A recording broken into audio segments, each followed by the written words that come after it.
Assalamualaikum warahmatullahi wabarakatuh. Di sini kami akan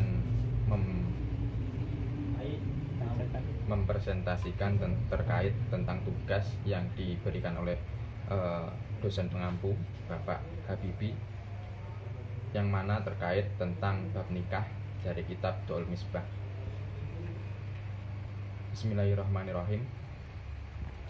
Wa qala Rasulullah sallallahu alaihi wasallam, inna min akmalal mu'minina inna imanan ahsanuhum khuluqan wa ta'afuhum bi ahlihi. Diriwayatkan dari Rasulullah sallallahu alaihi wasallam, Rasulullah bersabda, sesungguhnya dari paling sempurnanya mukmin atau keimanan seseorang itu adalah yang paling baiknya akhlak dan paling lembutnya sikapnya terhadap keluarga. Wa qala sallallahu alaihi wasallam, khairukum li ahlihi wa anna khairukum li ahli. Beliau juga bersabda, sebaik-baik dari kalian itu adalah yang paling baik kepada keluarganya, dan aku sebaik-baik di antara kalian terhadap keluargaku. Wa qala Nabi sallallahu alaihi wasallam, ar-rajulu ra'in fi ahlihi wa mas'ulu an ra'yatihi. Nabi Muhammad juga bersabda, seorang laki-laki menjadi pemimpin dalam keluarganya tersebut dan akan ditanyai tentang kepemimpinannya nanti. Jadi ada hisab yang akan dilontarkan kepada seorang suami itu tentang kepemimpinannya terhadap keluarganya tersebut. Wa mar'atun ra'yati fi wa mar'atu ra'yati fi baiti zaujiha wa mas'ulati an ra'yatiha. Fa kalakum ra'in wa lakum mas'ulun an ra'yatihi. Seorang perempuan menjadi pemimpin dalam rumah suaminya dan akan ditanya tentang kepemimpinannya, maka kalian semua adalah pemimpin dan akan ditanya tentang kepemimpinannya. Maksudnya itu kepemimpinan terhadap anak. Kalau kepala keluarga itu ya jelas seorang laki-laki, cuman peran untuk membantu dari kepala rumah tangga itu adalah seorang istri. Wa qala ta'ala, wa amar ahlaka bisolat, dan perintahkanlah keluarga kalian atau keluarga kamu untuk melakukan sholat. Jadi dibimbing ke arah yang lebih baik. Tetapi di sini ada suatu suatu keharusan. Jadi perintah. Faman lam ya'mur falam ya'mur imra'atihi bisolati walam yu'allamuha umura diniha faqad hanallahu wa rasulah wa an nabi sallallahu alaihi wasallam la yalqallahu ta'ala rajulun bidan bi a'dhamu min jihalati ahlihi. Nah, barang siapa yang belum memerintahkan istrinya tersebut untuk melakukan sholat dan belum mengajarinya tentang perkara agama, meskipun itu hanya sebuah tata cara pelaksanaan sholat ataupun hal yang kecil apapun, maka dia itu sungguh sangat dibenci oleh Allah dan juga Rasulnya, ataupun mengkhianati. Wa an Nabi sallallahu alaihi wasallam, di sini Nabi sallallahu alaihi wasallam bersabda, diriwayatkan dari Nabi, seseorang tidak akan bertemu Allah dengan dosa yang lebih besar dari kebodohan keluarganya. Maksudnya di sini adalah seorang pemimpin keluarga kok tidak memberikan motivasi terkait agama atau pelajaran terkait agama. Nah, itu nanti adalah dosa yang lebih besar dari apapun. Kemudian selanjutnya wa haqqu zauji ala zaujati kasirah. Hak-hak suami atas istri itu tidak sedikit, banyak sekali. Nah, diantaranya minha annahu yuhib, minha annahu yajibu alaiha ta'atuhu fi nafsiha illa fima la yahillu. Di antaranya itu adalah istri harus taat kepada suami dalam hal sekecil apapun, sekalipun itu hal itu dilarang. Wala tasumu wala takhruju min baitihi illa bi idnihi wa ridhohi. Seperti contoh, istri itu tidak boleh berpuasa. Jadi ya jangan berpuasa. Meskipun puasa itu baik, tapi lebih baik mendengarkan perintah suaminya. Dan meninggalkan rumah atau keluar rumah tanpa izin dan ridhonya sang suami. Wa minha an tatahorro ridhohu wa tatajannaba sukhtohu ma amkana. Istri harus menjaga keriduan suaminya dan menjauhi hal yang membuat si suami tersebut marah. Meskipun seperti contoh, saya masak, saya tidak suka gula. Nah, tetapi si istri mengasih gula. Nah, itu membuat si suami itu marah. Nah, itu tidak boleh meskipun hal sekecil apapun. Wa minha an la tam nahu ala tam nahu min tamattu'i mubahin wa yang bagi an tarofu innaha kamamlukah. Istri tidak boleh melarangnya untuk bersenang-senang. Maksudnya bersenang-senang itu seperti contoh kecil apapun, ya memancing, hobi dari suami.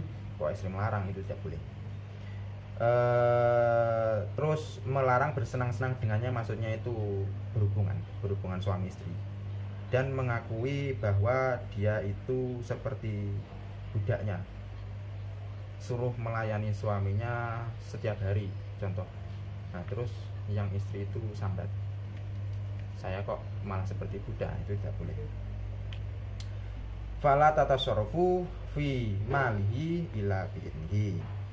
Istri tidak boleh menggunakan harta suaminya kecuali dengan izin dari si suami. Balkila wa fi maliha li annaha kamahsuratin lahu. Nah, balkila ada sebuah kil yang mengatakan termasuk harta pun itu hartanya dari si istri tersebut. Harta dari si istri tersebut untuk digunakan, tetapi tidak meminta izin kepada si suaminya, itu tidak boleh. Wa minha an tuqaddima hukahu ala hukuki ribiha.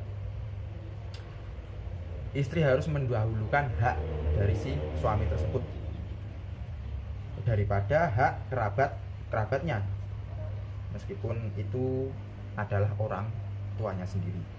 Karena seorang istri itu kalau sudah memiliki hubungan terhadap suami, itu semua hak perintah ada di suami. Jadi meskipun itu ibunya sakit ataupun apa, itu kalau mau keluar harus minta izin dan ridhonya dari si suami. Bal wahub ini terus selanjutnya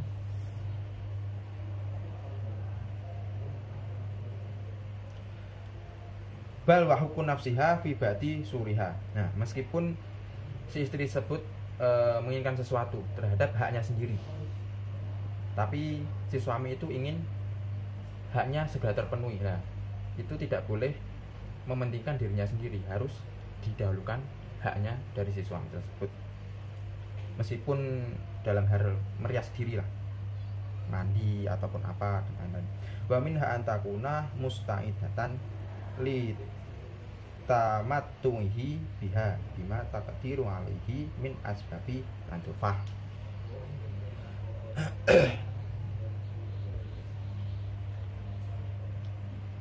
istri harus bersiap-siap untuk menyenangkan dirinya, untuk menyenangkan suami. Tetapi dalam menyenangkan tersebut tidak usah terlalu bermuluk-muluk. Maksudnya bermuluk-muluk di sini semampunya saja, tidak usah terlalu berlebihan. Jika itu bisa dilakukan ya dilakukan, jika tidak ya mohon maaf gitu.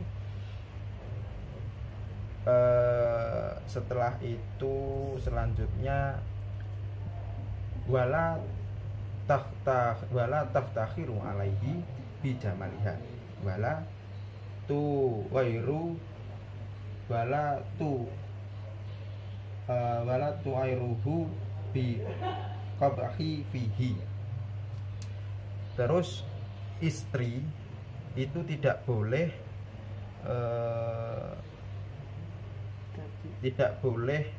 merasa sombong terhadap kecantikannya. Lah, terus wala tu airuhu bi qabhi fihi. Dan juga tidak boleh menjelekkan si suami tersebut meskipun si suami itu perkataannya itu jelek, tukang misuh ataupun tukang opo, meskipun juga itu si suaminya itu buruk rupa, parasnya jelek, terus kok mengolok-ngolok kamu tuh lebih cantik, kamu tuh lebih jelek daripada saya tuh lebih cantik, itu tidak boleh. Wa minha dawamu hayai minhu. Hak selanjutnya yaitu istri harus selalu haya, malu di depan suaminya. Jadi meskipun pernikahannya udah lama, meskipun udah mengerti karakter dan sikap dan lain-lain, tapi rasa malu itu harus tetap dipentingkan.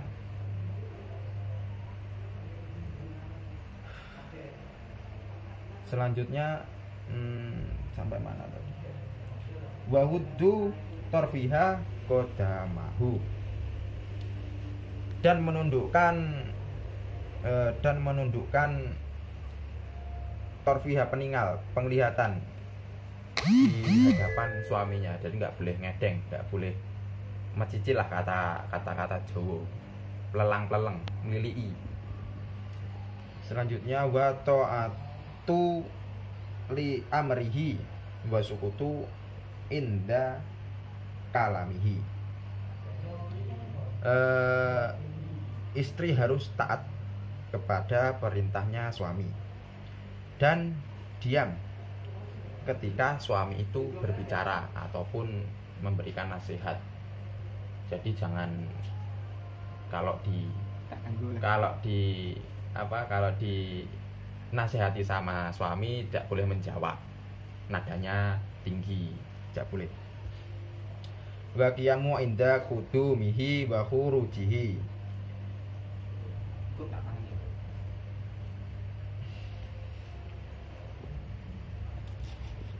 Istri harus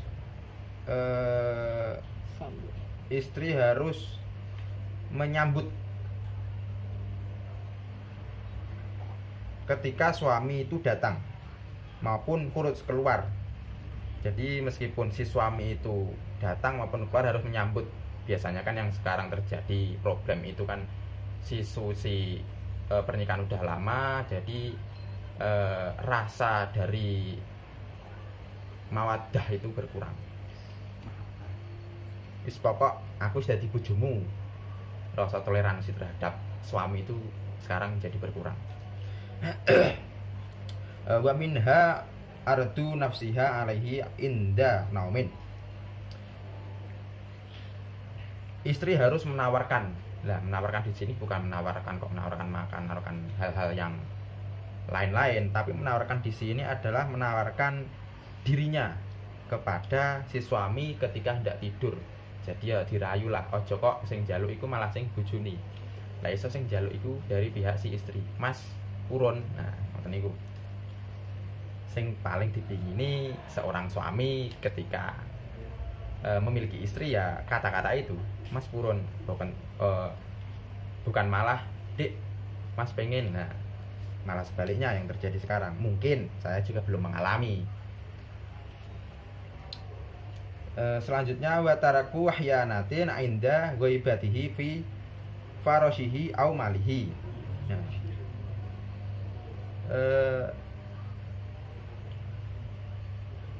istri tidak boleh berkhianat ketika si suami tersebut pergi dari rumah, dan berkhianat juga tentang hartanya.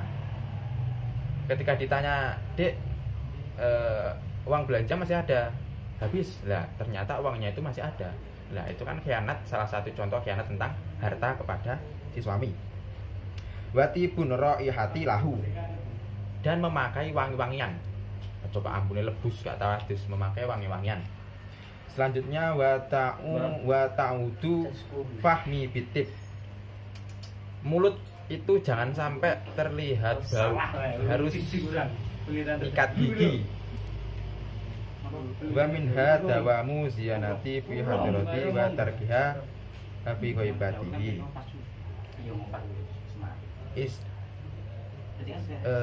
Istri harus selalu menjaga kecantikan. Harus menjaga kecantikan di depan suami. Dan tidak boleh terlihat cantik ketika suami tidak berada di rumah. Terus wa minha ikramu ahlihi wa aqaribihi. Istri harus memuliakan keluarga si suami dan juga kerabat-kerabatnya. Wa ru'yatil qalili minhu kasiron. Nah, di sini kalimat ini adalah jadi istri itu kudu neriman. Diwe dhuwit sithik ya nggih. Diwe dhuwit akeh ya nggih. Alhamdulillah sudah selesai. Kurang lebih dari pemaknaan saya mohon maaf.